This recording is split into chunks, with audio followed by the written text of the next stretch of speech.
We're very excited to have Miss Mary Daly Brown on tonight, who covered part of the Reagan and Carter presidencies at the White House, and we're thrilled to have her. And I thank our sponsors, which is Pro Photo Daily, Photo Shelter, American Photography, and Epson. And with that, Miss Brown, it's all yours. Oh, thank you.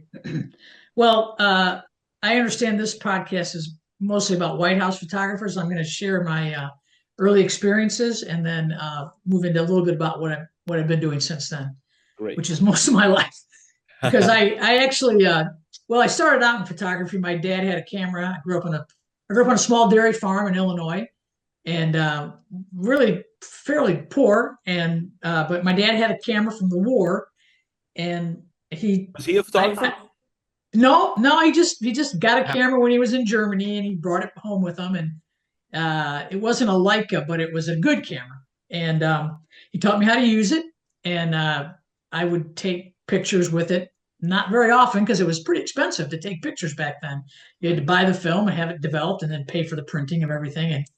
And so I didn't What a shoot that many. frivolous thing to do, right? Oh my gosh. For a So working so class family, that's tough stuff, right? oh yeah. Processing. I went when I got to high school. I of course joined the newspaper, and I loved photography for a main reason was that I had a brother who he's very witty, and he would monopolize every conversation of anybody that ever came to our house. I am from a family of five kids, and he would have all kinds of interesting collections, and people would talk to him. And I thought, if I take pictures of people, when they come back, I can show them the pictures, and then I'll have something to say to people. Mm. And boy, it worked out great. People love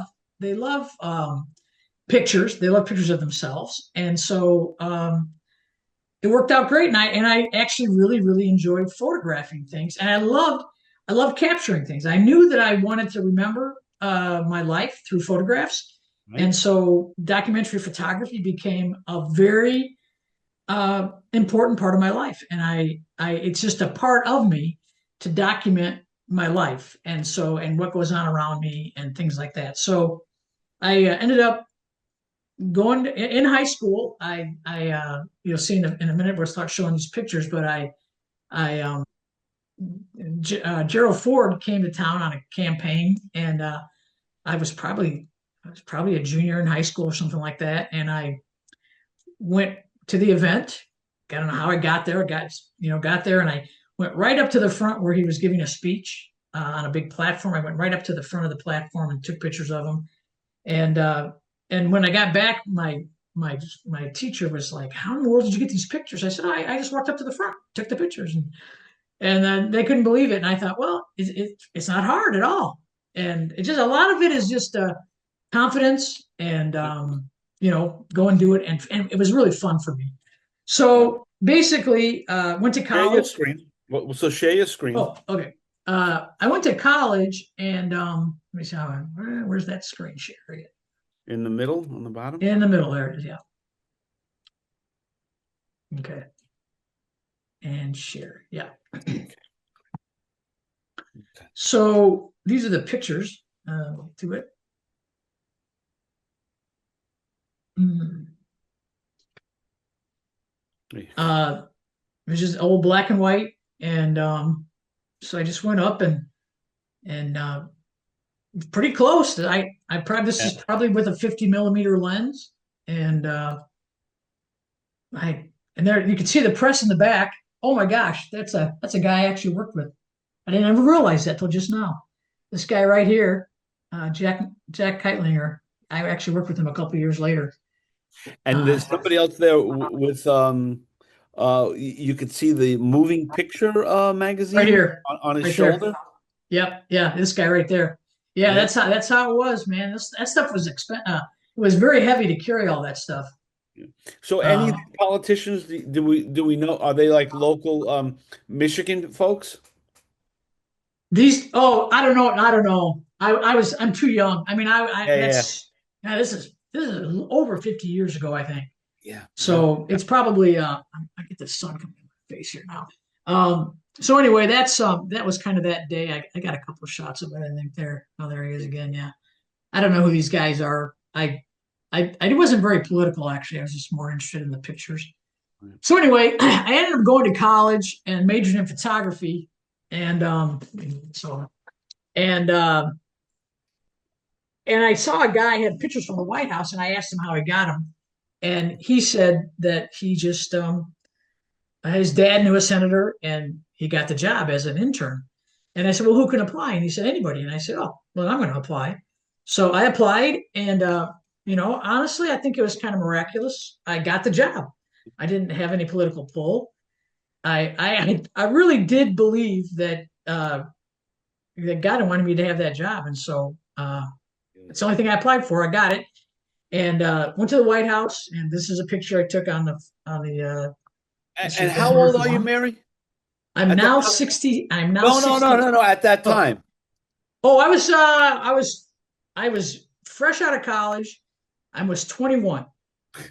All right, so you're 21 and you're Yeah, walking around the White House. yeah, yeah, yeah. I mean, you got to be pinching yourself every day. It was unbelievable. And I will tell you a funny story about that. Uh, when I applied for it, I was not like I thought it would be a great job. I wanted to do it, but I was really pretty like how would you say I wasn't I wasn't like so impressed. I was just so ignorant as a young person. And my mom, when she found out I got the job, I found out on a Monday. I was supposed to be there on a Thursday, and we literally went to Kmart and bought five dresses and two pairs of shoes, and I had $200 to, have a place to live for a couple weeks. Got on the plane, went to Washington, and she said to me, this is I think this is so amazing. I said, Mom, he's just a man. The president of the United States is a man. He puts on his pants one leg at a time, and she said, Mary, I don't know. I don't think you get it. I don't think you get it. And I said, well, okay. So I get to the White House, right, and they take me in, and they're going to take me out to that balcony on the south lawn, and I'm gonna photograph a big event from the balcony as my first assignment, just to kind of get used to being at the White House and photographing. And so we were walking through the White House, and we go through this little hallway, and there's an elevator there. Elevator doors open up, and there's about 10 guys standing around, and this guy walks out, and he walks right by me, and I realize it's the president, and my knees started to shake. And I thought, oh, okay, there is something to this. There's something a little different about this. And Wow. I was so stunned at my own reaction, and I saw that visceral reaction, uh, physiological, emotional reaction from most people that get into the presence of the president. Yeah. It's your nervous system kind of goes a little haywire, and it's exciting, and not scary. It's like scary, but not scary. But Yeah. so you have this whole, and people a lot of times they'll cry when they see the president. He'll walk into the room, and he'll walk right by them, or if he shakes their hand, they'll shake, and they'll cry, and they're Yeah. happy, but it's just this kind of like you don't expect it, but that's what happens a lot. And Yeah. so here, this photograph is me in the White House, just outside the Oval Office, getting ready to go in. We did a lot of things where we had a schedule, and we had the president. We'd go in, we'd have the president's schedule, the vice president's schedule, the first lady's schedule for the day, and next to every event was somebody's initials, or maybe two sets of initials, black and white. Maybe you're going to shoot color, maybe you're supposed to shoot black and white. So wherever your name, wherever your initials were, and whatever the film assignment was, you're supposed to go to that event and photograph the president in that event, because there at that time, I don't know if I'm sure it's still like that, but there was a photographic documentary and a film documentary of every person the president ever met. So if you ever met the president in an official manner, it was photographed and probably filmed, definitely photographed. So that was our job as the photographers. There were four photographers when I got there, and I was the fifth one. So And between who was the main photographer? Well, we had a director named Billy Shaddix, but he wasn't really the main photographer. The all of us did equal amount of work, but there were guys there. there were three guys there who had been there. One guy had been there for like five administrations. One guy had been there for about four administrations. One guy had been Wow. there for two administrations. The White House photography office is considered it's a service to the president. It's not political, although the president can bring in anybody he wants. So many presidents bring in a personal photographer, and Right. the rest of the staff basically supports that person. Under Jimmy Carter, he did not have a personal photographer. He just used the White House staff photographers, Ah, okay. there was a White House photo director. That guy took pictures, but not very much. He basically just assigned all the work, and then all of us would share all the work, and we would share all the different things on the schedules and go to the different places and do all the different shots. It was actually a great time to be there because I got to do everything that every photographer got to do. All assignments were open, and just he would just go down the list. Okay, you're next, you're next, you're next, you're next, and so we'd go in, and maybe it said 9 o'clock. You're in the Oval Office with the Doctors of America meeting, and you'd go up there at 9. You'd get up there at 8:55, go in before everybody else. President would greet you. How you doing? How was your weekend? Very good, thank you, Mr. President. And then the people would walk in, and we'd be ready to take the pictures of them walking in, greeting the president. He'd turn them all around and take a shot, and then they'd sit down. We'd take a picture of them sitting down, and then we'd leave. And then they'd have their meeting. That was like the Oval Office kind of protocol. So that's what that shot is. And then what we did, this is an example of, we would shoot a roll of film or two or three rolls of film. This is one particular day. This was the reception for the Alaskan lands legislation. And on everything that we shot, we would put, there's a roll number there on the left right here. And Mm-hmm. then we would describe what it was, who the photographer was, and the date. Mm. And then if you ever went to the White House, all you had to do was tell them the date you were there. They'd go find that date, and they could probably find you if you were in the event, they could find a picture of you. And those are all in the National Archives. You can still do it today. If you go to the National Archives, if you know the day you were there, you could have them look it up, and you could probably find the role. I don't know if you know, this is John Denver here. He Ah, spoke at okay. that event, and let me see if there's anybody else famous. I don't know who this lady was, but we would put. I'm surprised I don't have his name on here. I probably had a couple roles, so he's probably on one of the other roles that day. But then he would just photograph what was going on at that event. You just document it. You basically, it's not. I'm not a very artistic photographer. I'm very interested in getting what's going on Mm. in the photos, and so with decent composition and lighting and things like that. I mean, you can't control the lighting because you're doing documentary, so we had flashes and everything, but mostly our stuff was just catching the moment and the decisive moments and things like that. So So this um, is this is Carter's last year. this was his last year. Yeah, I went in his last year during the election year. I was there during the election, actually. And what kind of access did they give you? As far as, Mary, you got to leave, or you were able to be in there as much as you wanted? Well, that's a good question, Frank. I'm glad you asked that. On my very first assignment, I went into the cabinet room, and the president was meeting with just a few people in the cabinet, and they told me, go in there and get a picture so that you can tell what room you're in and who's in the room. And then that's the job we have, is to go in there and photograph that. Well, I had a 100 millimeter lens on, and so I lifted my lens up, and I was way too close. So I went down to the end of the table, and I took this shot. And then the photographer was standing. The other photographer was with me. He was standing back over here behind the president, and he was waving at me like, "Come on, come on." And so I'd taken a couple shots, and I walked out, and he said, "Mary, when the president goes like this, that means you got to get out." And I said, "Oh, I didn't see that." And so apparently he didn't know who I was, and he was wondering what in the world was I doing there, Uh-huh. and I wasn't leaving when he kind of, he was like, okay, go. So this is the picture that I took. That was the last shot. Like, he's looking at me like, what are you still doing here?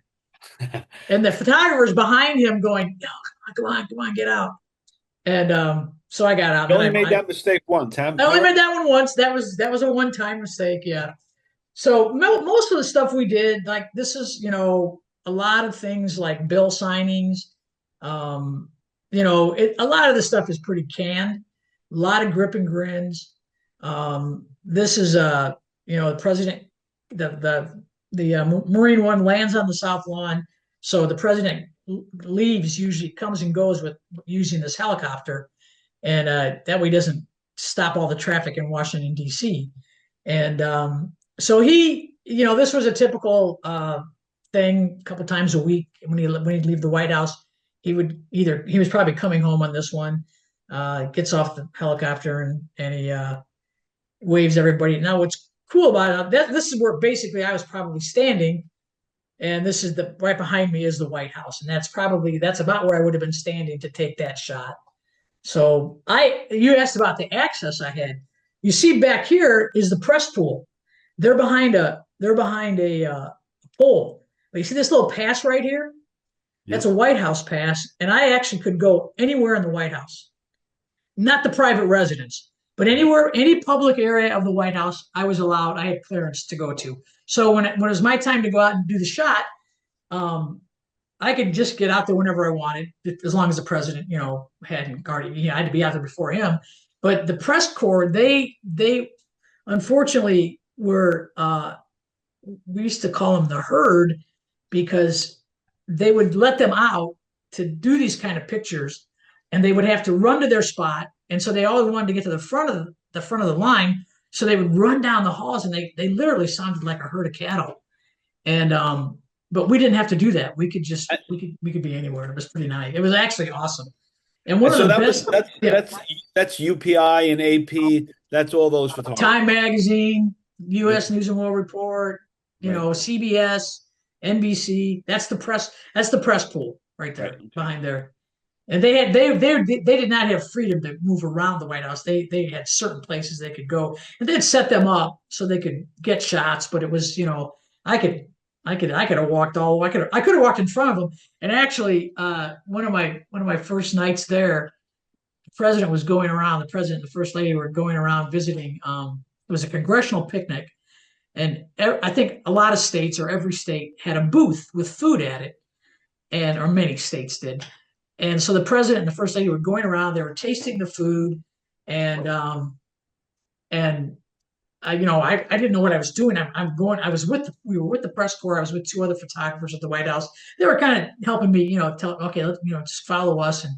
And so, I'm trying to take pictures of the president, and all of a sudden, this guy behind me, he says, right in front of the president, "Who the hell are you?" And I'm like, oh, and the other guy working with me goes, that's the new intern. That's the White House intern. That's Mary Daly. It's the White House intern. And he goes, well, will you tell her to get out of my way? She keeps walking right in front of me. And so the photographer says, Mary, we got this. You did a lot. Go ahead. Just go ahead and get something to eat. Enjoy yourself. And we got this. We don't need any more pictures. And so, I kind of slink off, and Yeah. I'm so embarrassed, and they're mad at the guy. Is Rodney Mims from Time Magazine. He was the Time Magazine photographer, but he was kind of a cranky old guy, and so that I slink off and I go over, and I go over to the Maine. State of Maine has a booth, and they've got all these glasses of orange juice out there. So I go over, and I'm dying to thirst. It's 100 degrees out there, so I grab one of these glasses of orange juice and I guzzle it. And the state of Maine had a booth serving lobster, and that wasn't orange juice. That was hot butter. Oh. And I slink away from getting yelled at in front of the president, and the president was embarrassed too because the guy swore at me and everything, and he's kind of waiting for him to cool down, and so I slink away and I walk over and I pick up this Oh. glass of hot butter and just guzzle it, and it hits my mouth, and I'm like, I, I'm expecting cold orange juice, and I get hot butter, and I'm just like, oh my god, I do not belong here. I don't know I what was I'm just doing. gonna say, It was. when's the next plane out of town? I God. need to go back to the farm and forget about this. But then the people I worked with, they were so lovely. There was the first lady photographer that ever worked at the White House had gotten hired a year before me, and she was about 10 years older than me, and they were like in their 30s, and I was in my there was about three people in their 30s, and then I What's was in her my name? 20s. Her name is Mary Ann Fackelman. Echoman. Okay. Yeah, you should get her. She's fabulous, but she lives in Hawaii, so I don't know. But whatever. Yeah, you could do a podcast. She was great. She was a great mentor, and they took care of me. They were so kind to me, and I felt so dumb. I actually called myself the dumb old intern because I did so many ridiculously dumb things, and I would just blame everything on the DOI, dumb old But intern, yeah, and they loved it. It was we had a wonderful time. It was a lot of fun there. So but Mary, every story you're telling, you have a smile from ear to ear. it These are was it was a good time, man. It was fun. It was a yeah, fun job. right. So anyway, let me go on. Okay, so Yeah. this is them getting off the helicopter, and I got to ride this. I got to go to Camp David in this, and Wow. a couple times I went with the president different places. He didn't travel much that summer because of the Iranian hostage Right. situation. Yeah. But the good thing about working at the White House is you can have your family and friends visit. And back then, I don't know if I'm sure they still let people do. You can clear people in, and so for them to be able to see the president, this was the perfect chance because people could come. You could like I cleared my mom in. This is my mom right here and her friend, and then you got the president walking out, so they can actually see the president. You know, they can be there, and he walks out and gets on the helicopter, and so your friends can come and you can get him. It's called the departure or the arrival, and they can line up there and they can see the president. You know, and so it's pretty cool. Your mom had to think that she was like on the moon. Oh my gosh. My mom, when she came, I was actually on assignment with Mrs. Carter, and my boss cleared her in. He went and got her and brought her into the White House.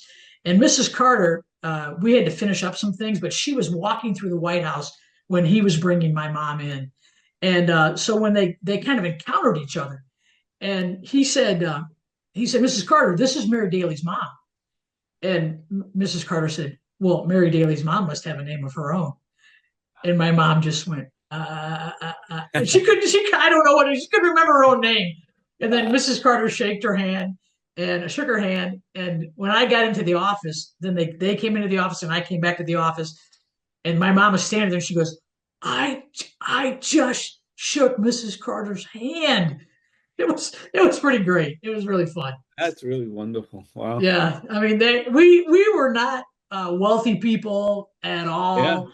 So to have a kid working in the White House and to be able to go into the White House and be treated, my boss treated people were they were so kind.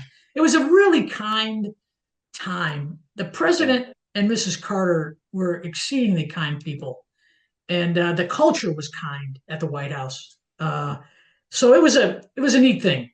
It was a neat thing. Now politics were dirty, Right. and that was bad. But the actual work there and the people that worked there, there was a real culture of kindness in that White House at the time. So your mom's friend Yeah. remained her best friend forever. Forever. And they talked Yeah. about it all the time. Oh, it was definitely a highlight of their life to get to do that. Yeah, I bet. I bet. That's Yeah, great. it was great. And now this guy right here, this is a guy who worked with Jack. He gets to be out here, there, and here's the press pool behind this wire here. Right. See, so we got to be pretty free. We could walk around. Well, we could, we had clearances, but you had to respect, you had to respect this stuff and everything. So anyway, this is the helicopter taking off at the something. Right. Now this is Air Oh, Force so there One. was I didn't somebody on the take that. roof there. There was somebody on the roof, Oh yeah, that's right? those are Yeah, a yeah. bunch of guys. These guys are, yeah, that was security. That's Right. security up there. They're always up there, making sure nobody's flying into the airspace. You Yeah, yeah. know, yeah. I'm sure it's even greater now. They got to fly Air Force One. That was fun. It was great then. I'm sure it's greater now, but it was very cool. It was a fun thing to get to do. And we didn't have to sit in the back of the plane with the press. We got to sit up front where the president, like all of his staff was and stuff like that. It was awesome. So, Mm. and of course, these are the kind of things the president, people would come to the Oval Office all the time to greet the president. They'd bring their families, and President Carter was very sweet. This guy was the doctor of the year or something, and this was his granddaughter he brought with, and he got down and took a very sweet. And of course, there's lots of famous people. This was one day Jimmy Carter went to a service in Georgetown at a church. Billy Graham was preaching there, and so you see a lot of famous people at the White House. Pretty much, at some point, people go to the White House. A lot of famous actors and rich people, and they people of power. They all show up eventually. Famous Yeah. people. So um, this was a Medal of Honor ceremony where the president was very moved by the story of the guy, and you can see there's a tear on his cheek there and everything. Nice. And of course, we have state dinners. This particular state dinner was with King Hussein of Jordan, and he was married to an American called Right. named Queen Noor. I And think it's New Jersey. the best part of she was Lisa Hallaby. Yeah, I think they were from New Jersey or New York. I don't know where they were from, but they were a wealthy family. And the cool thing was that before they went in, there was a time in the East Room where they were kind of waiting for everything to kind of happen. And so the four of them, President, Mrs. Carter, King, and the Queen, were talking. And we were waiting too because we had to wait for whatever was being set up in the other room so they could be announced or whatever. And so during those moments, um, the president and this lady, Queen Noor, was so funny. He was like joking around and dancing around, and I mean, it was really incredible to see her. She was lovely, and she was funny and fun. So that was kind of neat. Yeah. Yeah, and this is all why the Iranian hostage situation is on. This is yeah, that happened. Yeah, it was all, and he hardly left. He barely left the White House at that time. He stayed. He did do some campaigning, but very little. Right, He because was he's campaigning at the same time Yeah. He against wanted Reagan. to be there in case anything happened.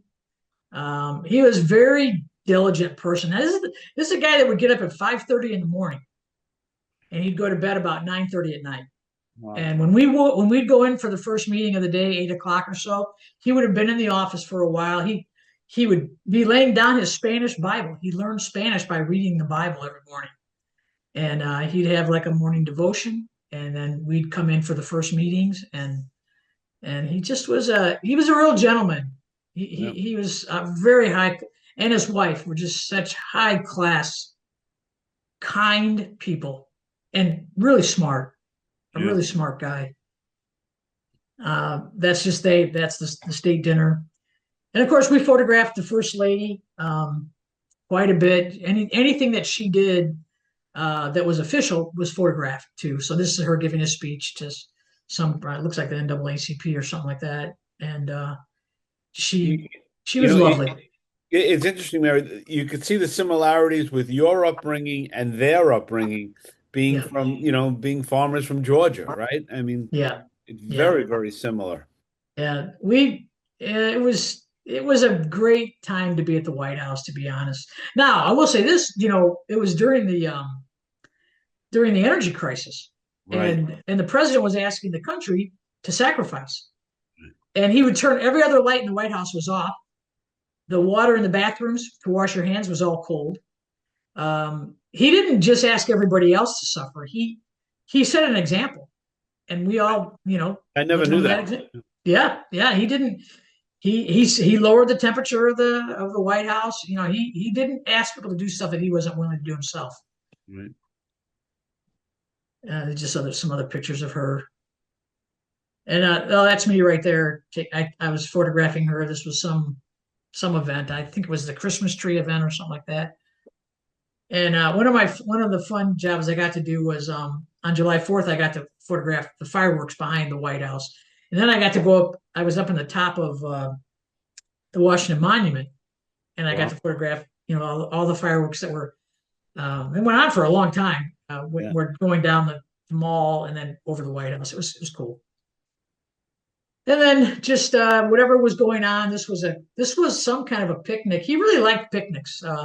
he had a lot of people come, and they would be on the south lawn. And they would have picnics, and he would greet the people. And uh, I think they were listening to Willie Nelson here.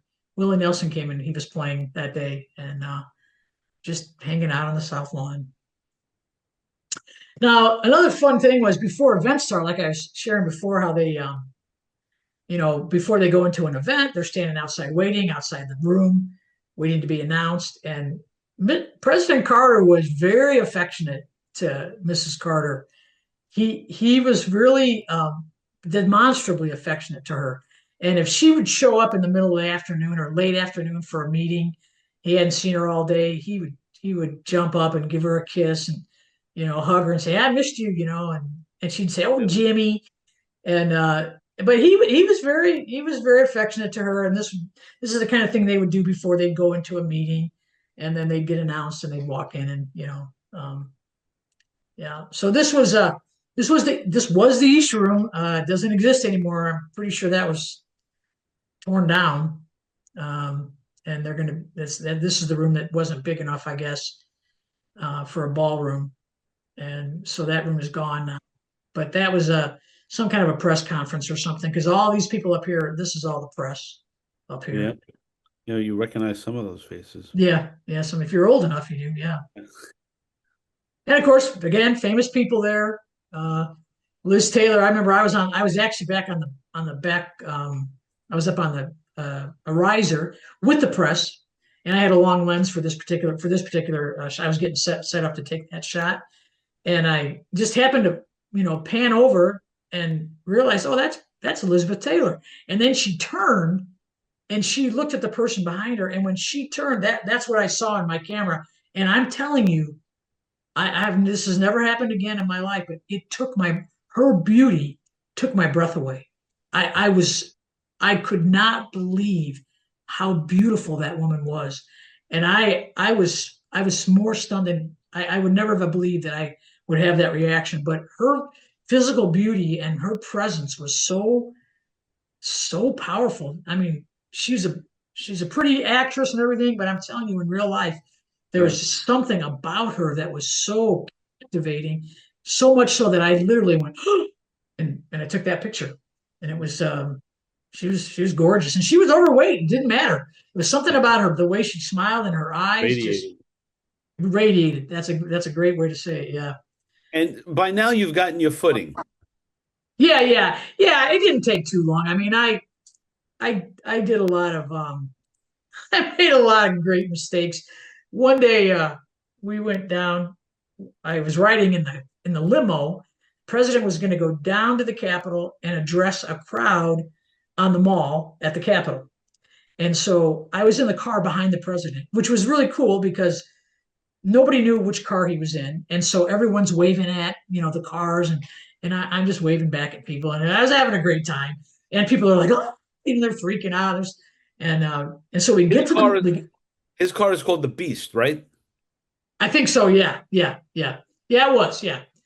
He was called, he was called POTUS. What was his nickname?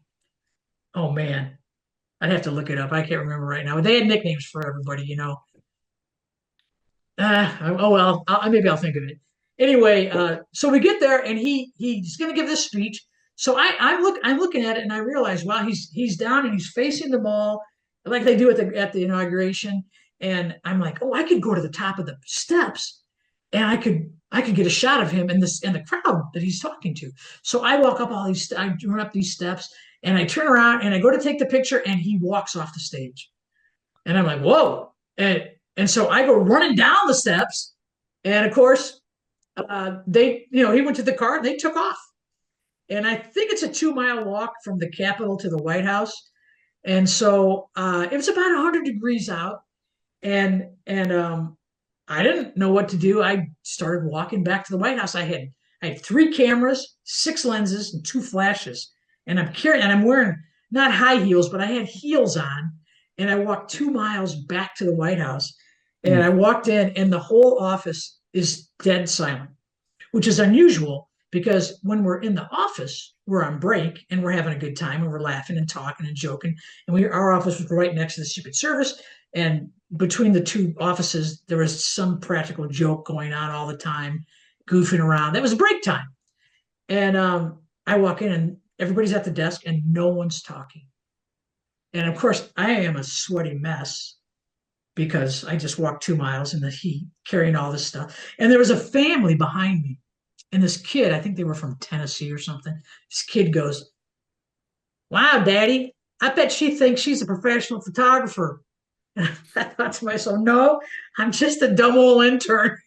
So I walk in and nobody's talking. And my boss walks up to me and he goes, "Where you been?"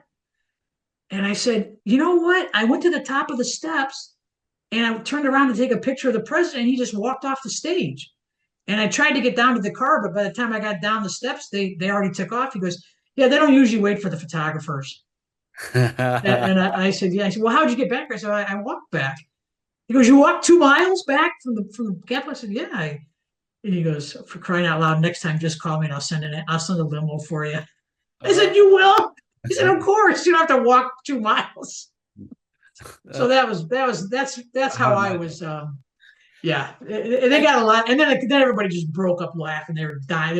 They were holding it in, trying not to laugh. So yeah. when did you like get past the term of intern? Well, at the end of the summer, they asked me to stay on, and so Okay. at the end of the summer, I did go on staff, and but I told them, the staff of the president, the cabinet and all those people, and the staff, they needed pictures all the time, and they would call the photo office and, "Hey, can you send a photographer?" And none of the photographers wanted to go take those pictures. And early on, I said, "Oh, I'll take all those. I'll take all the staff pictures. I'll take all the different cabinet members. If they had guests coming to the White House, so they want to get a picture with them." And so eventually they would just say, "Send Mary.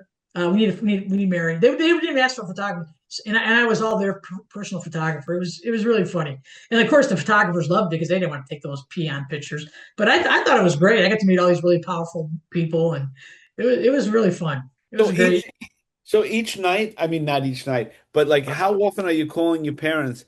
I was with so and so. I was with so and so. No, I tell you what, not a lot of calls. It was expensive back then. I sent a lot of pictures, and I would use White House stationery, and I would stamp the back of the picture with. And so they got a lot of good memorabilia. Yeah. I mean that's pretty amazing. Like the money was so tight, you couldn't just Oh, call. I was like a GS6 or something like that. I didn't get paid. I got paid. No, it was more for prestige. I got paid enough to Yeah. live, but I wasn't getting rich or anything like that. No, but just like your family, like it Yeah. really is a rags to riches story. It's amazing. It was really fun. It was amazing for the whole town. I mean, it was in the newspaper and all that Was stuff. that And right? yeah, I mean, it was a big deal. And as a matter of fact, the local person that wanted to do the story, they asked, "Well, can I come to the White House and interview?" And my boss is like, "We don't usually do this, but he was also a small town guy, and he appreciated that it was a big deal for people, and so he let him come, and she got to take the picture of me in front of the White House and stuff like that. So it was nice. It was nice they let her do that. So this picture, basically, after he lost the election, the next day he invited some just about 4 or 5 people in to interview him about the loss of the election to Ronald Reagan. And I knew I would never get that job because there was no photographers allowed. It was just going to be the White House photographer, and that picture would go out across the wire and or across the world. So I just assumed that I'm not I won't get that assignment because I was the last person hired. And I walked in and I'm dawdling, and my boss says, "Have you looked at the schedule?" And I said, "No." He goes, "Well, you might want to." And I looked at it, and my name was on there for black and white, and for that event. And I'm like, "Oh my God." He goes, "Get up there." He goes, "I'm going down to the lab. Make sure you get a wide angle lens. I want a picture of everybody in the room." And I used to carry a telephoto, mid length lens, and a wide angle lens with 3 cameras, and then I had 3 more lenses. So I grab my bag and I run upstairs and I start shooting. And I shoot all three cameras, three rolls. He goes, hurry up, get the room and get it down, get it to, send it down in a limo. I'm going down.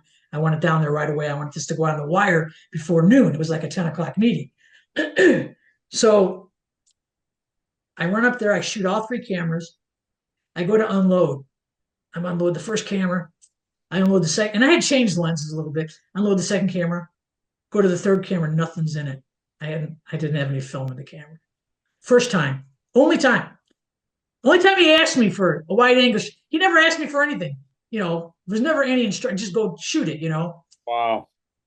And I'm like, oh God, I hope that wasn't the wide angle camera. I couldn't believe it. I ran up there. I didn't check the cameras. I didn't see if they had film in them. I just went up and shot. And so I sent down the two rolls instead of the three. And he calls me up about 40 minutes later and he says, hey, Amir, these are great shots. Where's the wide angle? It's like, well, are there any shots there that you can use? There's no wide angle. And he's like, what? I said, it was the first and last time that ever happened to me. I didn't have film in the camera. And but he was fine. He used these pictures here, these three. This one, and he said, I think this is the one he used that he sent out. So um, it was So fine. what would should you have loaded it the day before and have him Yeah. always Oh loaded? yeah. Oh yeah. You should, That as was soon the as you mistake. unload the. Well, you didn't always want to do that exactly because you might get assigned color. But I knew I had black and white the day before, so I knew the cameras had black and white in them, and I had black and white. But there was another photographer in there that was shooting color, and he did get a wide angle. So he used the color wide angle, and he used this as the kind of the black and white, more close up one. Um, but yeah, I should have. I mean, it was ridiculous, but I just never thought. I never imagined that I would get to have that assignment because I knew it would go across the wire, and it would be. And this picture was famous. That the next day it was in every newspaper in the world because there was no other photographers in there. If they wanted, if there was a shot of Carter in the newspaper, that was it. That was the shot.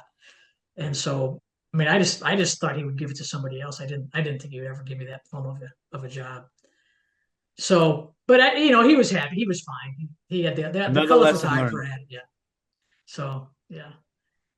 And then of course, then the transition happened after that, and it was a nice transition, very peaceful, very everybody was very friendly and very kind and very helpful and shared all the information and every office shared with the next people coming in what was going to happen. And of course, the presidents and the first ladies were very congenial to each other, And can except you this one feel the where he's, difference, Mary?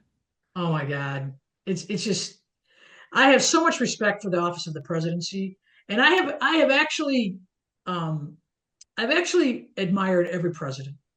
I I I'm an independent. My parents are one party. They were, very very strict one party, but their best friends were the other party, and they played bridge every month, and they talked about politics, but they were able to just enjoy themselves and disagree. We Yeah. disagree. So what? We're still best friends. No problem. And I absolutely refuse. I refuse to lose any friends over politics. I will not. I will not unfriend people on Facebook.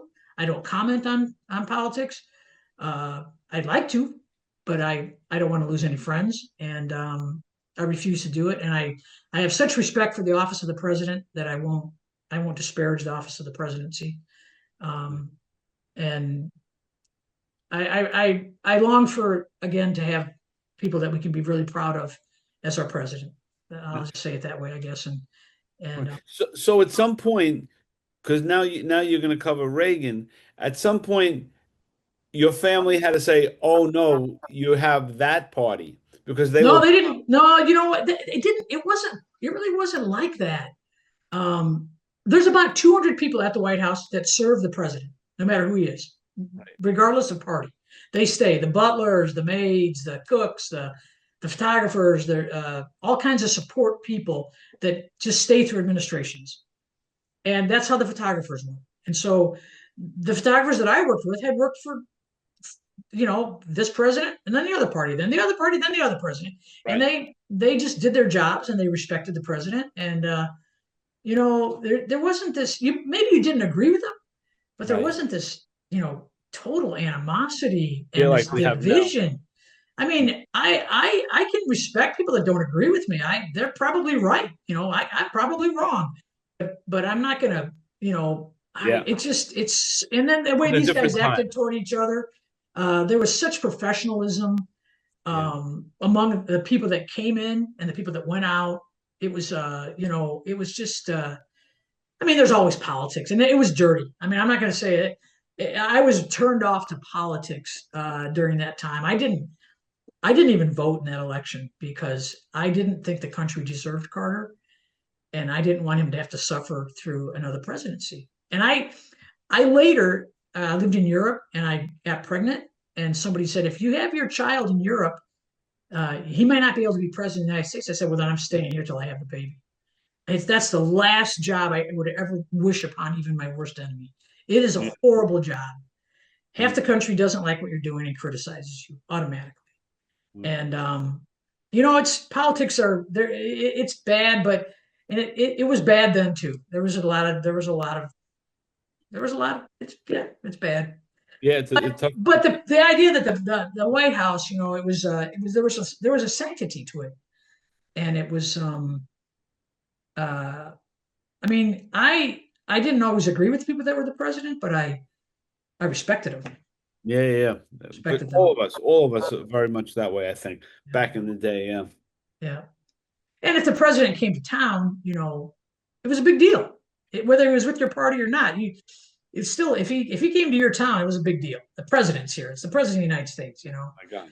And but now it's just so politicized, and it's hard. I mean, it's sad in a lot of ways. Yeah, I agree. So I did get to photograph him and his wife. This was during the transition. I actually quit just before the inauguration. I went back to school. I went back for the winter semester, and so I actually quit because I was going to go and live overseas for a couple of years, and then I was going to come back to Washington D.C. and either work at the White House again or maybe at Time Magazine or something like that. And then I ended up getting married and have a child, and that all those plans changed. But Mm, then I went into my own business. But President and Mrs. Reagan were they're my friends all knew them very well. They're very beloved by everybody at the White House too. So um, my family got to come. This is my brother. And of course, there's all kinds of fun things. There was a big. This is our staff. A lot of our staff and some of their family and friends had come for a big Christmas party at the White House. There's one night where you can invite friends to a big Christmas party, and so well, that's what this guy. This is Bill Fitzpatrick. He worked for about, I'm going to say, this is Mary Ann Falkman right here, by the way, right there, and Bill. These two were both presidential photographers, and Bill was there for, golly, probably 20 years. is that He's right? got that guy would have both of them would have great stories. It's Bill, and who was the other person? Bill Fitzpatrick and Mary Ann Fackelman. And then this guy, Bob Burgess, he was the vice president's photographer. I think he lives in DC still. I saw him a couple of years ago. And he was President Mondale's photographer, personal photographer. Okay. And then this lady was the photo. She was the editor. That's my brother, and that's Mary Ann's friend, and this is Bill's wife, and then these are some of Bob's friends. So we had some nice times. Being able to work there really made for some great times. So and I just had some, Mrs. Carter was very gracious on when I said goodbye to her. I was saying goodbye to her. They were leaving, and she said, "I want to get a picture with you." And I said, "Oh, Mrs. Carter, that's okay." She said, "No, Mary, you always take everyone else's picture. I want to get a picture with you." And about that point, and so they sent for my boss. And about maybe 2 minutes later, the president walks up and goes, "Okay, let's go." And she says, "Well, I want to get a picture with Mary." And the president, I already signed a picture for Mary. And she said, "Well, I want to have my own picture with Mary." And he goes, "Okay." So he just waited for my boss to show up and take this picture. And I was like, oh my gosh. I'd been outside the helicopter blowing my hair and everything. And I was just like, "Well, Mrs. Carter, it's okay." And she's like, "No, I insist." And I saw her years later at my university. I teach at a university now. And she came for a luncheon that I was at, and I told her that story. She said, "I think I remember that."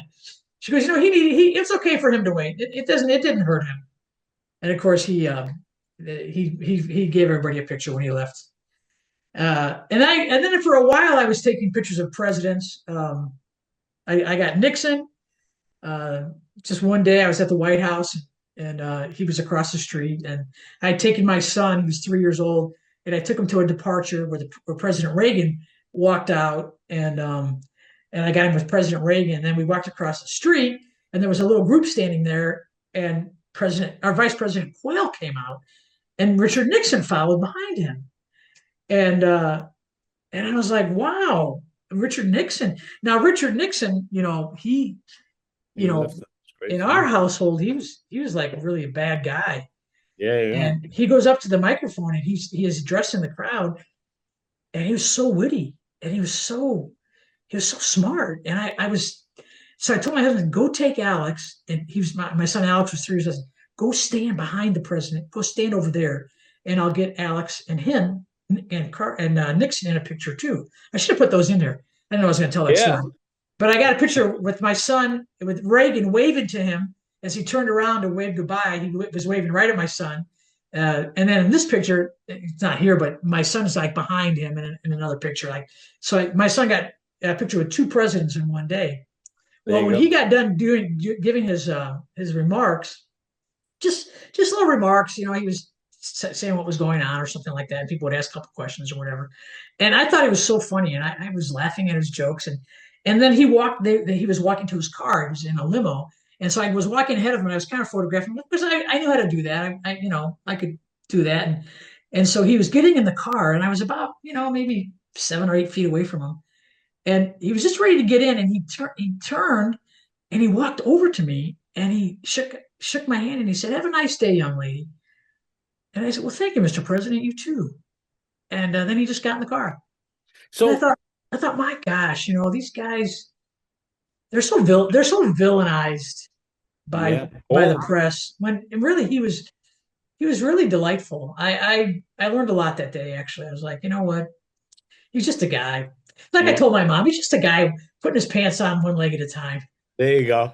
And did you have the same moment like the first time you saw you saw what's his name Carter, and you went oof. Was it the same when you saw Reagan and or you're already a seasoned vet? Never happened again. Never happened again in Yeah. my life. It was Yeah. a that was a That one one time. moment. Yeah, it was a one time thing. Okay. I think once you're starstruck, I guess maybe that. Everything diminishes after that, Yeah, right? I think so. Yeah, and I was so impressionable at that time. I was a young Yeah. person. Are you happy with your haircut back then? Yeah, it was fine. I've never liked my haircuts. There I've you been go. cutting my own hair for 20 years now because I can't get anybody to cut it when I need to cut. So I just do it myself. I just gave up and started cutting it myself. It's like, forget it. There you go. No, I've had about three good haircuts in my lifetime because I've had time to go to a really good beautician. But I don't have time. I'll call them. Can I get my haircut? In 3 weeks. Well, I'll be in Zimbabwe in 3 weeks. I'm sorry, I can't. I travel all the time now, so I just started cutting my own hair. I gave up. I Yeah. know it looks terrible, but what can you do? No. So yeah, that's basically it. I was going to tell you that after I left the White House, Yeah, that's what I was going to ask you. yeah, I Yes. did No. go. How much time do we have? Like 2 minutes? No, just yeah, tell us your Okay. story. Let me get out of this one. I got another quick slideshow. I went and lived overseas, and I lived in Spain. I learned Spanish. I was married. We had our son there, and let me get to the other. I have another PowerPoint here. Uh, okay, sure. Let me get to this one. I eventually started a nonprofit called So Hope about 20 years ago because I had been traveling around the developing world, and I saw the plight of women. And I was stunned by it. I was stunned by how badly poor women are treated in the developing world. And once I saw it, I couldn't unsee it. But I couldn't believe nobody else could see it. Nobody else was doing anything about it. and and I was working for a church actually as their missions director, and I realized women are treated so poorly. Mm. They don't have any rights. They're like slaves. They're just like second class citizens everywhere. And I started to ask people. I mean, it looks like they're doing all the work. Are women doing all the work in these countries? And Right. they were in charge of their kids' food, and they didn't have food. They don't have money. They live on most of them. Half the world lives on less than $2 a day, and they Mm. have to feed their kids. The husbands aren't responsible for feeding. It's totally different than here, where if a guy gets married, he's supposed to take. Culture says that a husband's supposed to take care of his family and be the breadwinner. That is not the way it is at all in the developing world. And women bear the brunt of trying to maintain the the livelihood of the children. But they get no resources and they get no respect and they get no help. And after about 8 years of working at this church, I realized nobody's helping these women and nobody even notices their plight. And so I said, I'm going to go work for a place that helps women. We had been supporting a big multinational organization helping kids. And I said, I want to work for a place like that, but I wanted to help the moms. I wanted to help women. And so I'll be the photographer. I'll just be the photographer. So I went looking, and my husband was all for it. He's very compassionate. And I went looking for a place where I could work that helped women multinationally and holistically. Do you know that in 2005, I could not find even one organization like that in Europe or the US? I could find ones that maybe were doing, you know, healthcare for women in one country, or maybe they were doing microloans across a couple countries. But I wanted a place that was helping women holistically. Right. And after about 6 months, I said to my husband, I have nowhere to apply. There's no organization. Even the UN didn't have anything for women at the time. And everybody has it for kids. Everybody's helping kids, but nobody would help the moms. And so finally, are we supposed to start this? And it got to be such a burden in my mind that I said, all right, you know what? I know I can never do this, but I am not going to get to 80 years old and wonder if I should have tried. So let's try. And when it fails, we've come to nothing, we have nothing left, then we'll just go sell widgets. And at least we tried. At least we tried. We can say that. Right. And so a lot of my friends, they insisted on helping, and they did help. And and we've been running this thing for 20 years. And we think that we have latched onto something really important to help the poor in an effective way. And it's that if you help women, you don't just help women, you help their kids, Yeah. and then they help their neighbor. So you help the next generation and you help this generation. And the men actually respond to the betterment of women. When Mm. they get some money and some respect, the men actually respond very well too. And so we just did a documentary, and it's called Charity Redefined. And I'll show you some quick pictures. This is me. We work all in places where women make less than $2 a day, all across the least developed countries, basically. We go in and we find leaders who are helping women, and we ask them what they would do if they had more resources. We don't tell them what to do. They tell us what they want to do. If they had more resources, this is what I would do. Okay, let's do a project. Let's do a year project. How many women can you help by doing that? And they can pick whatever they want: healthcare, education, economic empowerment of women. They can mix it up, whatever they want, and it has been wildly successful. Beautiful. Finding leaders who are already helping women and then resourcing them to do a better job. That's our ticket. And we fund sustainable development, not charity. We believe that you give people a way to be sustainable, that we fund those kind of things. So all these women that you'll see in these pictures, they've been given some sort of sustainable project that is carries on beyond our funding, and it's been amazing. And they work so hard to whatever they get, they apply it to themselves and to their kids and then to their neighbors. So they're changing. A lot of them are illiterate. Women, a lot of women are illiterate. They can't have, they have never held money because they can't count money. So there's a lot of literacy class. We support a lot of literacy classes. We support a lot of women's health care. Women have a variety of very serious medical problems that we know nothing about.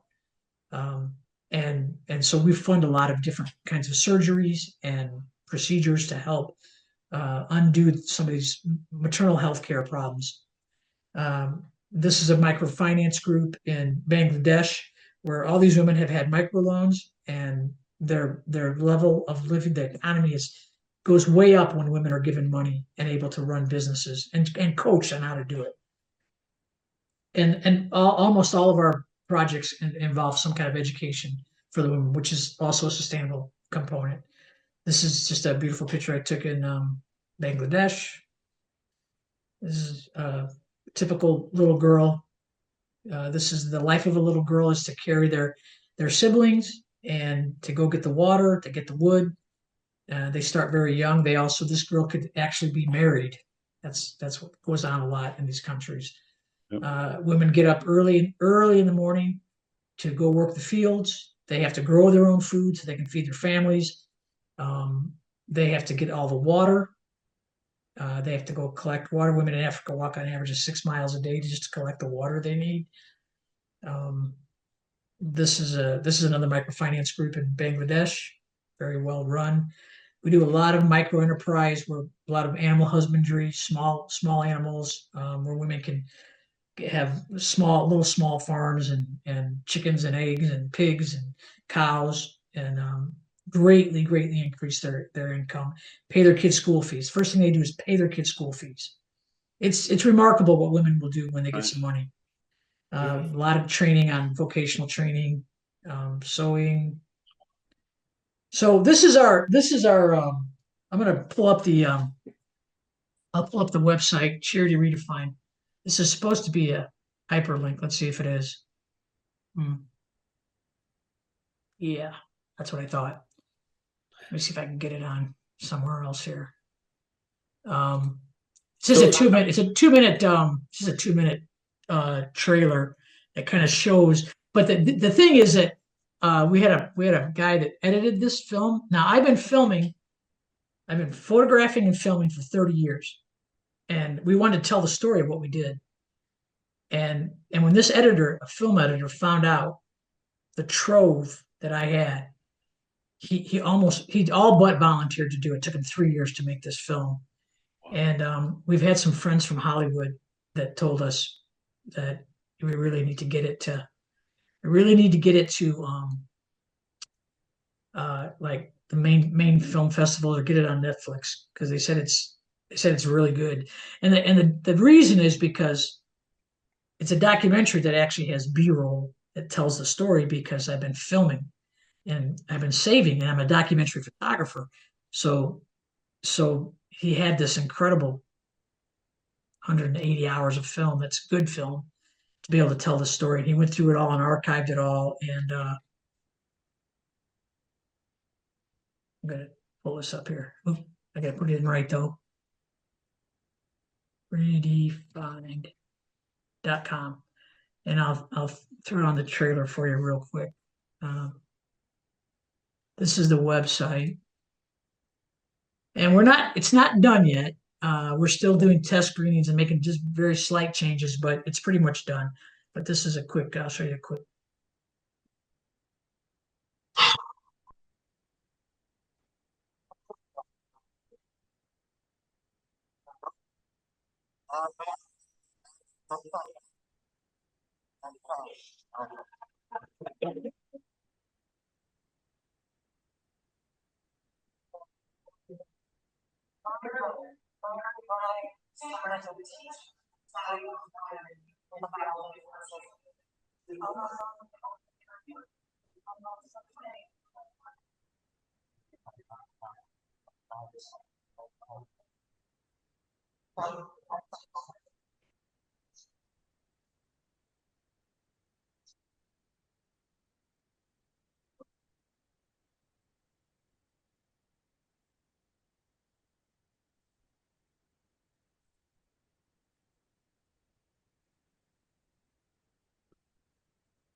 It's really wonderful how the White House got you here, right? Yeah.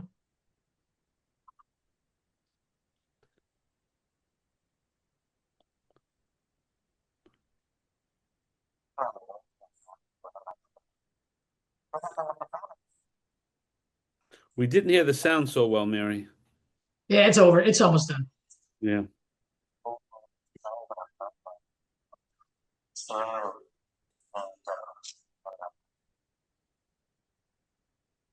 But we'll be sure to put the link in there on the on Okay. when we put it on the Great. YouTube. Let me turn this off. Ah, I can't get this.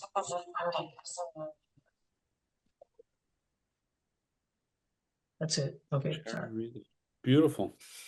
Yeah. So hopefully, with any luck, it'll be at the next Sundance Film Festival. I know it's a big dream, but if we make it there, that'll open up a lot of doors for it to get out to the Yeah. public. It's all about the exposure for sure. It's all in getting it in front of the right folks. Great. Yeah, I may be calling you for advice about YouTube and everything eventually too. So, Yeah, anytime. Call me thank- for anything. But I can't tell you how wonderful it was to see all these incredible images and listen to your youthful enthusiasm 30 years later, 40 years later. yeah, 45, 40, Yeah, there about you go. almost 50 years now. Wow. Yeah. I mean that's yeah, very, very impressive. You can tell that you enjoyed that journey. Yeah, Um and how courageous of you to leave that space because yeah, that can be yeah. that can become intoxicating, right? I Oh mean, yeah, yeah, you're in the halls of greatness of all these different leaders and presidents and great first ladies and all the rest, and to pick up and say, "I want to do this." yeah, To your yeah, credit, you make a difference. Um, so with that. Yeah, off camera. At any time you have other people's names or emails of other photographers who were in the White House, yeah. certainly pass it my way. I would love that. Okay, I think I can send you Bob Burgess's and Bill Fitzpatrick for sure. I don't know if I have Mary Ann's. I was a friend on Facebook, but I think she's gotten off Facebook, unfortunately. So, Yeah, but I'll try to get yeah. over. I'll try to track them down. Uh, Okay, any names that you know. So, Mary, okay, with that, thank you so much for doing this, and we'll be in touch. And I will let you know when it's on YouTube, so you can send it out to your friends as well. great, Frank. And thanks for doing it. Thanks for inviting me. I really appreciate it, man. No. And remember, we're not going to talk again, Mary, because we have a little bad history there. But we can do it electronically. Okay. I'm kidding. All Thanks so right. much, Mary.